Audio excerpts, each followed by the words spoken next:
Hoje vamos falar um pouquinho sobre resistência. Nós já falamos em outro vídeo sobre a origem de alguns bloqueios já na infância, por questão da educação, dos medos, a origem de algumas resistências, já com a família tendo medo da perda daquela criança, de que uma doença aconteça com a criança, alguma coisa mais ou menos assim. Já no outro vídeo, então, falamos sobre estas questões. Hoje eu quero falar um pouquinho mais sobre a resistência na clínica psicanalítica, aquela pessoa que não consegue falar e ela apaga, ela bloqueia sobre seus problemas, ela tem dificuldade muitas vezes até mesmo para se recordar, algumas vezes porque na infância ela recalcou, ela não teve a liberdade de expressão, ela não pôde dizer quando criança, não faz isso comigo, eu não quero isto, né? Então, em função disso, ela foi recalcando uma série de anseios, de desejos, de vontades. Não que essas vontades tenham que ser todas saciadas, mas sim que elas têm que ser conversadas. É diferente. Não vamos confundir a questão dos limites importantes na infância com a permissividade, ou as pessoas normalmente, por não saberem colocar limites na criança, podam a criança, castram a criança. Então essa castração não é impor limites. Limites é uma outra história.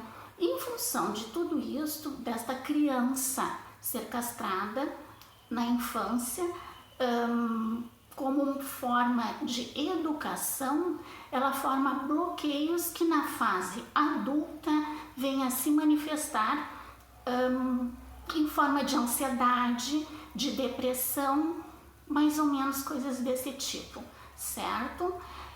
O que se tem hoje em termos de clínica é que muitos desses anseios, destas angústias, elas estão nos nossos sonhos. Quando deitamos, dormimos, sonhamos.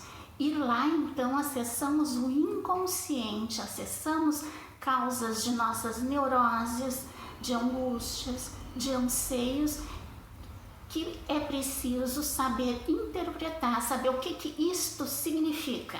Cada sonho tem um significado para o sonhador. E isto, na clínica, nós vamos descobrindo, junto com o nosso analisando, o que aquele sonho significa para ela. Então, o que é o inconsciente? É tudo aquilo que nós não conseguimos nos recordar.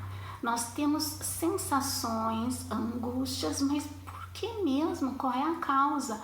Qual é o motivo desta angústia?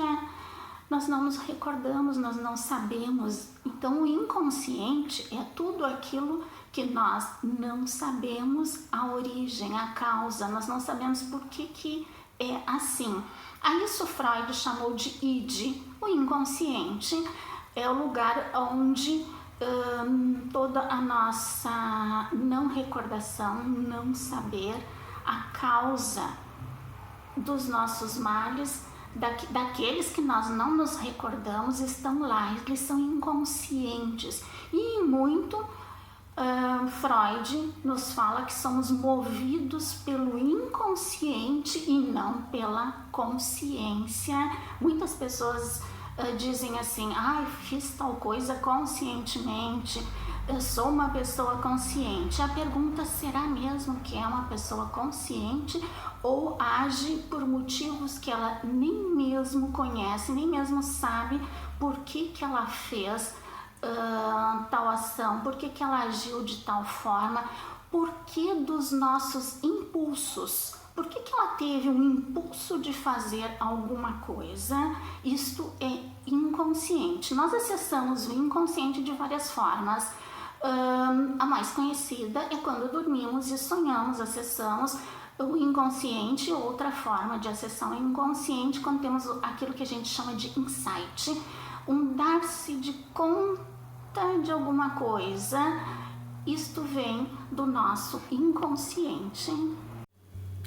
Então, a causa de muitos dos nossos bloqueios, ela é inconsciente. Não sabemos por que somos travados, por que não conseguimos falar de tal coisa, por que não conseguimos ir à frente, superar alguns limites, superar bloqueios, porque tudo isto está no inconsciente. Não nos recordamos o motivo pelo qual somos assim.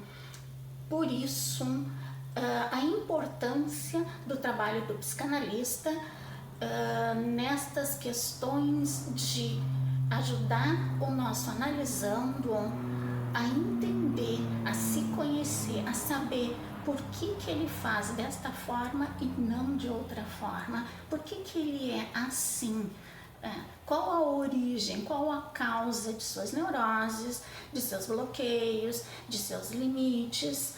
Isto justifica uma boa análise.